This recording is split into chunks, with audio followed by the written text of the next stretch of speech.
Next up, we have the Maclaurin series for e to the x, which should look familiar to you because you know what? First of all, in the last lesson on power series, I alluded to it very, very heavily. And then at the beginning of this lesson, we've already looked at it as well. So it either rewind your notes in some kind of way, or build it from scratch if you want to by taking a whole bunch of derivatives and all of that stuff. So we've got f of x being equal to, and it turned out to be, okay, so I'm going to write that again. It turned out to be, let's see, what was it? Oh yeah, so a summation from n equals 0 to infinity of x to the nth over n factorial. Have that thing memorized. Oh, there's one more thing that we have to do. Last step, after you find the Maclaurin series or any kind of series, if you're doing it for the first time, and especially if the AP question asks you to do so, you need to find the interval of convergence, which we haven't done for this one yet. So let's do that. So limit as n goes to infinity, absolute value of x to the n plus 1th power over n plus 1 factorial multiplied by the reciprocal, n factorial over x to the nth. Yep, okay. And let's do something unconventional and just go ahead and cross these out and leave an x up top when we subtract our exponents. And then remember our n plus 1 factorial is n plus 1 times n factorial, because you just subtract 1 from it, get the next number down, and cancel. What does that leave us? It leaves us with the limit as n goes to infinity. You have only the absolute value of x up top, and then on the bottom you're left with n plus 1. And as we've seen in the last couple of examples, that guy, unaffected by the limit, it stays constant, and then down here at the bottom, that just gets bigger and bigger and bigger. This is going to go to 0, meaning that our series converges for all real numbers. Not 2, what? 4. All real numbers. And once again, have that one memorized along with the sine of x, along with the cosine. Sine, just it's easy to remember. It's sine is an odd function, has odd powers. Cosine is an even function, has even powers. Here, speaking of having things memorized, let's take a look at a couple of pictures. First of all, here is that Maclaurin series for e to the x, and we know that converges for all real numbers. And then here's that same kind of series of pictures. And of course, we're going to start at the 11th polynomial, Taylor polynomial for this. Here, let's watch it play out here after it loops back around. There it goes. Here's e to the x, and then here's its tangent line. There's its tangent line. Okay, so the first one was just 0. Why is that one included? All right, and then it's getting closer and closer. It's like a dog wagging its tail. Watch. Wag, wag. Usually a dog wags its tail a little quicker than this animation. Wag, wag. Do you like the pixel quality on this thing? Look at this thing. Anyway, so memorizing this. Memorizing not just that one, but as soon as I get PowerPoint to start working here, take a look at this list. This is a nice little list here of all of the ones that you have to have memorized. Well, not exactly, because there is one of them on here that you don't. Actually, 2 of them. So have these things memorized. First of all, you have that 1 over 1 minus x. That's basically the geometric one. It comes up, the reason why you want to have it memorized, because you use that thing to help you find a lot of other power series, which we know to be if they're convergent and or if a function converges to some sort of power series, we know it to be a Taylor series. It's so much easier to just manipulate that geometric series than to actually take all those derivatives and go on with that process. Like, we don't want to have to do that again and again for e to the x and the sine of x and cosine x every single time we want to use those things. No, no, no, no, no. All right, so here you have arctangent. Arctangent was the extra exercise that you had at the end of the last lesson, if you got that far through it. We also want to have the natural log of 1 plus x memorized. We also did that one in the previous one. And remember that this thing was really based on this thing and then taking that like antiderivative and all of that stuff. Have these things memorized. I'm begging you. If you want a 5 on the AP exam, that's what you got to do. Now, the last one here is binomial. Ignore it. We're not doing it. And yes, arctangent might come up, but it's not one that you have to have memorized for sure. Okay, so let's look at example 5 here and then put some pieces together and like, what's the point of this whole thing? Really, come on, tell me. Example 5, find the Maclaurin series for e to the negative x squared. We do this based on the methods that we established in the last lesson by just doing a composition. We already have e to the x. I don't have to build e to the negative x from scratch. I just compose it. So that's right in here. So I'm going to start with our f of x being equal to e to the x, which is the summation from n is equal to 0 to infinity of x to the n over n factorial. This is the why you want to have these things memorized, because now to find e to the negative x squared, you're just going to plug in negative x squared in for all your x's. All right, so that's what we want. Yes, still some sort of summation, make that thing look beautiful, which it totally did. I just wrote a no under, okay, whatever. Yeah, it's no. From now on, scribble, scribble, scribble, it's just no. Okay, I gotta put an equal sign there. To infinity, and then where we have an x, which we just do right now, it's negative x squared, and then to the nth. That, guys, the factorial's unaffected. And let's just simplify some stuff. We see the negative inside of there. We always treat that thing as a -1 that we're going to give the nth power to, right? So let's just rewrite this a little bit more. A no down here at the bottom, an infinity sign up here, a -1 to the n, and then you will remember multiply your exponents as a power to a power, so that's to the 2n power, so x to the 2n. Ooh, we get even powers now, and then over n factorial.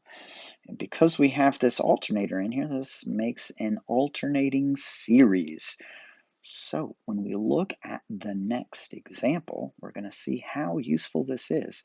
If you recall, in the warm-up exercise, the second one, I gave you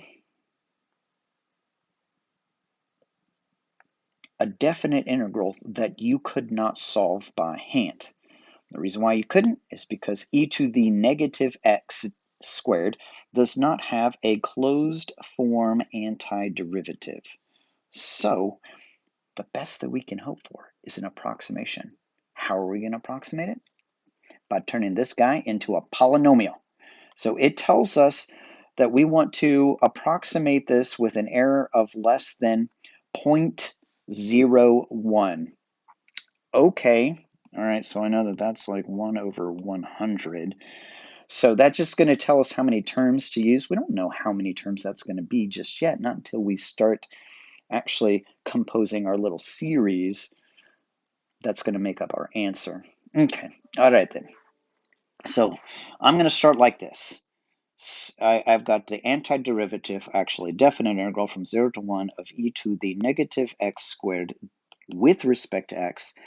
That should be equal to, now it's actually equal to if I do the whole entire series, which, you know, as we've said, it would take a while. So we're just going to approximate it with a partial, which is basically a polynomial in this case. Still from 0 to 1. And then we said our summation thingy is this guy here. Here, let me steal it. Let me steal it. So I don't have to keep flipping up and down for this.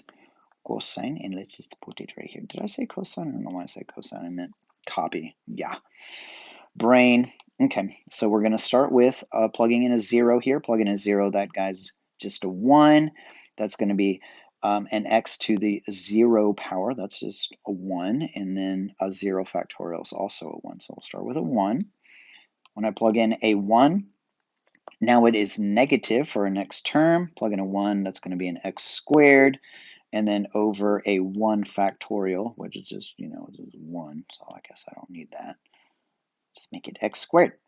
Okay, and now plug in a 2, negative 1 squared, that's going to be positive, and then plugging in a 2 here, that's going to be x to the 4th, and then it's over 2 factorial. I do need to keep that one. I'm going to guess the next term's negative, and then whenever I plug in a 3, we're going to have x to the 6th over 3 factorial. Can you see a pattern here? Good. X to the, not 7th, it's going to be 8. Come on, 8 over 4 factorial, and then so on, right? That's the one that's actually minus, and then dx. All right, we don't know where to stop. Maybe where I stopped right here is good enough, but I might have to come back here and add an extra term just for accuracy's sake, because this is what I need to go up to. Again, I don't know that just yet. So now let's take our antiderivative here. Antiderivative of 1's just x minus, then we have ourselves an x cubed over 3. And then we're going to have, add an exponent here, add 1, so an x to the 5th over 5 times 2 factorial minus x to the 7th over 7 times 3 factorial plus x to the 9th over 9 times 4 factorial. Who knows if that's enough, minus dot, dot, dot, and then we're going to evaluate that guy from 0 to 1. So let's start evaluating it, and then we'll see how many terms that we need. Now, the cool thing about this one is that since this guy is essentially a super long polynomial, the 0 is going to do a whole bunch of nothing, and all we have to do is plug in a 1. And another cool feature about this is that since we're plugging in a 1 here, all of these things, I don't even have to worry about this power. 1 to the 5th power, that's just 1. 1 to the 7th power is just 1. Consult your calculator if you don't believe me. That's equal to 1 minus 1/3 plus 1 over 5 times 2 factorial. 2 factorial is just 2, so okay, that's a 10. Minus 1 over 7 times 3 factorial. 3 factorial is 3 times 2. That's a 6. That's going to be a 42. Plus, and then a 1 over, I got 9 times 4 factorial. 4 factorial, that's 6 times 4 is 24. I'm going to multiply that times 9. 36, a 3, 9, 18, 20, 22.